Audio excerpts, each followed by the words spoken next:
Welcome back everyone. Welcome to civil service study. UPSC civil services की test series चल रही है। Question number 1 पर आ जाइए। निम्नलिखित कथनों पर विचार करना। दो स्टेटमेंट है यहाँ पर, बताना कि इनमें से कौन सा करेक्ट है। पहला स्टेटमेंट है मार्जिनल स्टैंडिंग फैसिलिटी एमएसएफ एक नई योजना है जिसकी घोषणा भारतीय रिजर्व बैंक ने 2018-19 की मौद्रिक नीति में की। मार्जिनल स्टैंडिंग फैसिलिटी के तहत बैंकों को आरबीआई से रात भर के लिए राशि मिल सकती है। देखिए, कुछ नया नहीं है ज़्यादा, ऐसा तो कोई न्यूज़ थी नहीं, गलत है, काफ़ी पुरानी है, 2011-12 की है। दूसरा वाला स्टेटमेंट करेक्ट है, तो इसका आंसर ये तो हो नहीं सकता, ऑप्शन नंबर सी होगा, केवल 2। तो देखिए, मार्जिनल स्टैंडिंग फैसिलिटी एमएसएफ बैंकों के लिए तब आखिरी विकल्प होता है जब वह उधार लेने के सभी विकल्प आजमा चुके होते हैं।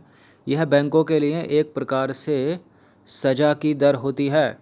यह योजना भारतीय रिजर्व बैंक आरबीआई ने इसी मुख्य उद्देश्य के साथ 2011-12 में शुरू की अंतर बैंक बाजार में एक रात के लिए उधार देने की दरों में अस्थिरता न आए और वित्तीय प्रणाली में सुगमता से मौद्रिक लेन देन होता रहे।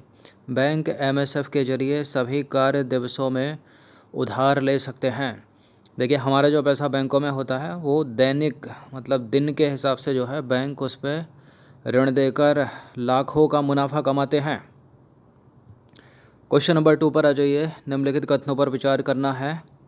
पहला स्टेटमेंट है, दूसरा स्टेटमेंट है और तीसरा स्टेटमेंट है, बताना है कि इनमें से कौन सा करेक्ट होगा। भारत में साख मूल्यांकन की शुरुआत 1988 में आईसीआईसीआई और यूटीआई ने मिलकर की थी और साख मूल्यांकन यानी क्रेडिट रेटिंग किसी व्यक्ति कंपनी या फिर किसी देश के मामलों में किया जाता है। साख मूल्यांकन यानी क्रेडिट रेटिंग में आम लोगों को भी शामिल किया जाता है क्या? देखिए, लिखा तो है व्यक्ति, करेक्ट है तीसरा, दूसरा सारे के सारे सही हैं, तो डी हो जाएगा इसका आंसर, उपरोक्त सभी।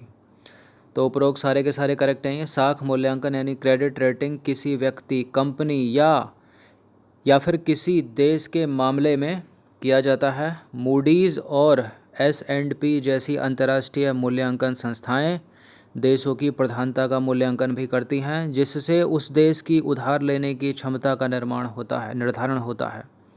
देखिए, साख मूल्यांकन में आम लोगों को भी शामिल किया जाता है, जो कि उपभोक्ता साख फर्मों के लिए काफ़ी मूल्यवान होते हैं। आम लोगों के साख डेटाबेस को संभालने के लिए मई 2004 में credit information bureau of India की स्थापना की गई, जो ऋण लेने वाले संभावित व्यक्तियों के बारे में जानकारी बैंकों और वित्त संस्थाओं को उपलब्ध कराता है। नंबर 3 पर आ जाइए। लीड बैंक योजना से रिलेटेड कुछ स्टेटमेंट है यहाँ पर। देखिए, नरीमन समिति की सिफारिशों के आधार पर लीड बैंक योजना की शुरुआत हुई। किसकी सिफारिश के आधार पर? नरीमन समिति। इसका प्रमुख उद्देश्य है कि प्रत्येक बैंक सघन विकास के लिए पृथक पृथक जिलों को अपनाए। बताइए कौन सा करेक्ट है इसमें। लीड बैंक की योजना नरीमन समिति की सिफारिशों के आधार पर इसकी स्थापना करेक्ट है। पहला वाला स्टेटमेंट, दूसरा भी करेक्ट है, दोनों के दोनों करेक्ट हो गए, सी है इसका आंसर। तो देखिए, लीड बैंक योजना के विचार की उत्पत्ति प्रोफेसर DR गाडगिल की अध्यक्षता वाले अध्ययन समूह के निष्कर्षों से प्रभावित है। 1969 में सार्वजनिक क्षेत्र के बैंकों के साख विस्तार कार्यक्रम पर बनी नरीमन समिति ने क्षेत्र संबंधी दृष्टिकोण यानी एरिया अप्रोच अपनाते हुए लीड बैंक योजना की शुरुआत करने की सिफारिश की थी।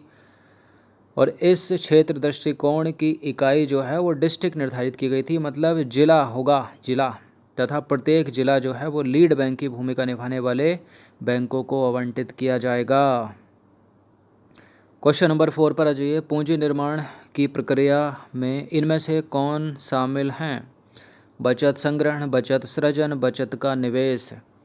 बचत संग्रहण तो शामिल है इसमें, बचत सृजन भी शामिल है, निवेश भी शामिल है, सारे के सारे शामिल हैं। तो इसका आंसर क्या हो जाएगा? Option number B 1 2 3।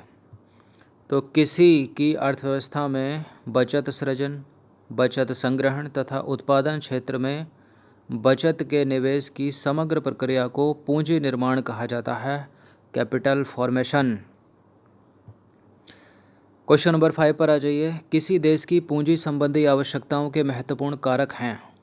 पूंजी उत्पाद अनुपात यानी कैपिटल आउटपुट रेशियो और समृद्धि की वांछित दर यानी डिज़ायरेबल रेट ऑफ ग्रोथ, ये दोनों के दोनों हैं। इसका आंसर हो जाएगा ऑप्शन नंबर सी। तो देखिए, किसी निश्चित उत्पादन के लिए वांछित कुल पूंजी के अनुपातिक मूल्य को ही पूंजी उत्पाद अनुपात कहते हैं। किसी भी देश की अर्थव्यवस्था की पूंजी संबंधी आवश्यकताओं के महत्वपूर्ण कारक समृद्धि की वांछित दर और पूंजी उत्पाद अनुपात होते हैं। तो क्वेश्चन नंबर 6 पर आ जाइए। निम्नलिखित कथनों पर विचार करना। दो स्टेटमेंट है यहाँ पर, बताना है कि इनमें से कौन सा करेक्ट होगा। पहला स्टेटमेंट है, उत्पादन में इकाई वृद्धि के लिए पूंजी में वांछित वृद्धि के अनुपातिक मूल्य को वर्धमान पूंजी उत्पाद अनुपात कहते हैं। वर्धमान पूंजी उत्पाद अनुपात का निम्नतम मूल्य निवेश की उच्च उत्पादकता का सूचक है। देखिए, पहला वाला करेक्ट है, दूसरा गलत है, क्योंकि वर्धमान पूंजी उत्पाद अनुपात का निम्नतम मूल्य निवेश की उच्च उत्पादकता का सूचक है, निम्न उत्पादकता का नहीं है। दूसरे को एलिमिनेट कर दीजिए, इसका आंसर हो जाएगा 1 ओनली। तो देखिए, उत्पादन में इकाई वृद्धि के लिए पूंजी में वांछित वृद्धि के आनुपातिक मूल्य को वर्धमान पूंजी उत्पाद अनुपात कहते हैं, यानी incremental capital output ratio ICOR कहते हैं। इंक्रीमेंटल कैपिटल आउटपुट रेशियो का निम्नतम मूल्य निवेश की उच्चतम उत्पादकता का सूचक होता है, ना कि निम्न उत्पादकता। गलत है दूसरा वाला स्टेटमेंट। क्वेश्चन नंबर 7 पर आ जाइए। निम्नलिखित कथनों पर विचार करना। दो स्टेटमेंट है यहाँ पर। पहला स्टेटमेंट है, किसी संस्था के वर्धमान पूंजी उत्पाद अनुपात ICOR जो भी पढ़ाता का मान जितना कम होगा उसकी साख यानी क्रेडिट उतनी ऊंची होगी। वर्धमान पूंजी उत्पाद अनुपात का मान कभी भी शून्य नहीं हो सकता। ऐसा है क्या? ICOR का मान कभी भी शून्य नहीं हो सकता। करेक्ट है दोनों के दोनों स्टेटमेंट, सी है इसका आंसर। तो देखिए, उपरोक्त दोनों के दोनों कथन सत्य हैं। किसी संस्था के वर्धमान पूंजी उत्पाद अनुपात ICOR का मान जितना कम होगा उसकी साख यानी क्रेडिट उतनी ऊंची होगी। वर्धमान पूंजी उत्पाद अनुपात ICOR का मान कभी भी शून्य नहीं हो सकता, इसलिए सी सही विकल्प होना चाहिए। क्वेश्चन नंबर 8 पर आ जाइए। निम्नलिखित कथनों पर विचार करना। दो स्टेटमेंट है यहाँ पर, बताना कि इनमें से कौन सा करेक्ट है। पहला स्टेटमेंट है, हमारे देश में यानी भारत में घरेलू बचत का मान सर्वाधिक है।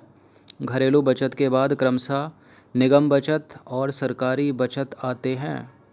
बिल्कुल करेक्ट हैं दोनों के दोनों स्टेटमेंट, सी है इसका आंसर। तो हमारे देश में यानी भारत में घरेलू बचत का मान सर्वाधिक है, उसके बाद निगम बचत और सरकारी बचत आते हैं। साधारणतः सरकारी बचत का मान ऋणात्मक होता है और इस ऋणात्मक राशि को राजकोषीय घाटा फिजिकल डेफिसिट कहते हैं। क्वेश्चन नंबर 9 पर आ जाइए। निम्नलिखित कथनों में से कौन से निजी निगम क्षेत्र के अंतर्गत आते हैं? कौन कौन आता है इसमें निजी निगम क्षेत्र के अंतर्गत? Non governmental financial companies, non governmental companies और कोऑपरेटिव इंस्टीट्यूशन यानी गैर सरकारी वित्त कंपनियां, गैर वित्त कंपनियां, सहकारी संस्थाएं। कौन कौन है इसमें? देखिए, ये तीनों के तीनों हैं। इसका आंसर क्या हो जाएगा? ऑप्शन नंबर डी, उपरोक्त सभी। तो उपरोक्त सभी हैं। बात करें निजी निगम क्षेत्र में तो गैर सरकारी वित्त कंपनियां यानी नॉन गवर्नमेंटल फाइनेंशियल कंपनीज़, गैर वित्त कंपनियां, नॉन गवर्नमेंटल कंपनीज़ और सहकारी संस्थाएं, कोऑपरेटिव इंस्टीट्यूशन आदि आते हैं। अगर बात करें गृह क्षेत्र में, वो तो निगम क्षेत्र में हो गया, निजी निगम क्षेत्र में। अगर बात करें गृह क्षेत्र में तो व्यक्ति, एकल स्वामित्व में स्थापित फर्में, साझेदारियां यानी पार्टनरशिप्स और लाभ के लिए काम न करने वाले संगठन जैसे कि शिक्षा ट्रस्ट आदि आते हैं। याद रखिएगा इनको। क्वेश्चन नंबर 10 पर आ जाइए। निम्नलिखित पर विचार करना है। क्या क्या है ये? कृषिगत आय पर कराधान ना होना, प्रति व्यक्ति आय का निम्न स्तर, निजी क्षेत्र का असंतोषजनक योगदान, सार्वजनिक क्षेत्र की असंतोषजनक निष्पत्ति।